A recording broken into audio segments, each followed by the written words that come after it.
So I'm here with Peter Chairs. He is our longtime author of our monthly Citrus Nursery Source article.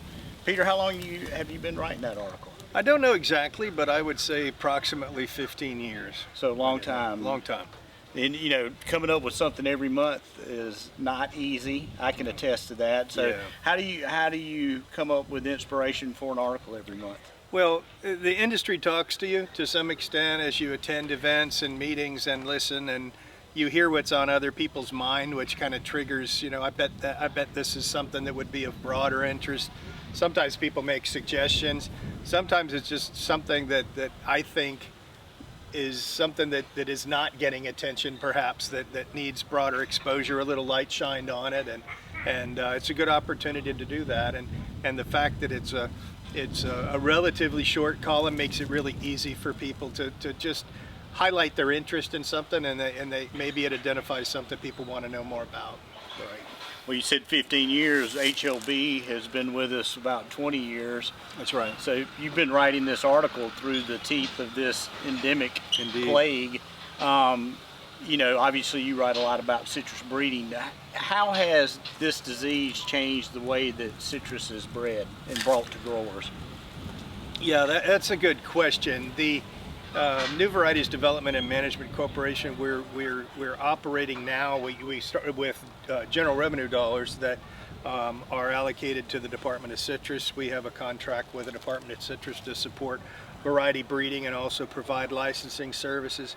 And through this time, when we first started supporting variety development projects, it was not really with an HLB focus, it was with an HLB awareness, but we really weren't strongly focused on tolerance. We were focused on varietal obsolescence. And through time, as more and more of those things that were bred were not tolerating greening to any reasonable degree, it was obvious that not only testing for tolerance, but breeding for tolerance was going to be essential. And at some point seeking even high levels of tolerance that might reach the resistance point. So the breeders over time have developed a keen awareness of what parents and what families have a propensity to pass on those levels of tolerance in addition to quality and other consumer-friendly traits. And so they've just kind of honed that in.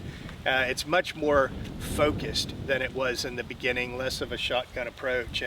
And so we see that there's a much higher likelihood of success, not only that the varieties would be what people want to buy and want to grow, but are things that are more likely to do well.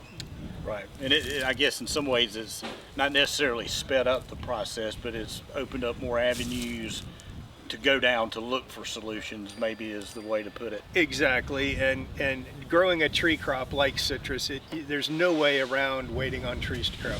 And it's funny because we laugh at each other sometimes, whether I'm talking to a nurseryman or a grower or a processor. It's, you know, gosh, you know, is that fruit ready yet? You know, you think, okay, well, we just planted the tree 2 years ago. We're coming on to a crop, but it's not going to be much of a crop. And you know, everyone is ultimately frustrated with just waiting on the trees to grow. But there, you know, we are sitting here at the A.H. Whitmore Foundation Farm, and there's 35,000 plus crosses that are out here. And the University of Florida has a high volume of material. Everything is being focused on trying to evaluate those answers on behalf of the Florida grower as fast as possible. So I think we're going to see a lot of things coming forward in the near future that are going to be of great benefit to the industry. Right. And just talk about, since we're here, just talk a bit about the importance of this facility. Yeah, this farm is approximately 500 acres. Not all of that is plantable.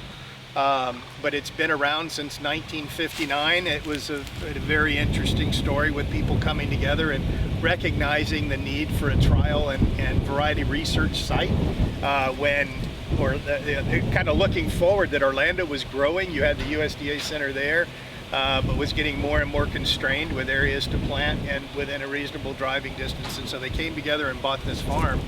And it's kind of been through peaks and valleys over the years, but in recent years it not only became, since HLB became extraordinarily important to ARS research, but our Florida Citrus Research Foundation, which owns and manages the farm, has become a very active board.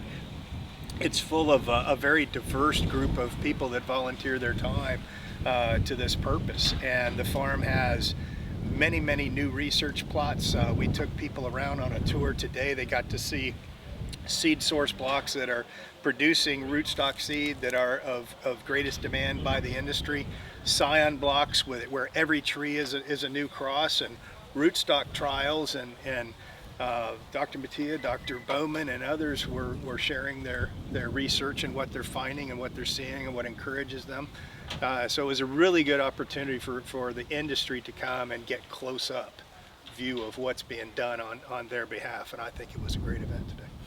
Great food by Florida Citrus Mutual as always. They always roll out a good meal. Yeah, we're very blessed with our sponsors. The Department of Citrus is very supportive on this, and Wedgeworth was a strong supporter and sponsor to help us with the cost on this, and Mutual always puts on the best lunch in the industry. It's one that you don't want to miss, for sure. Excellent.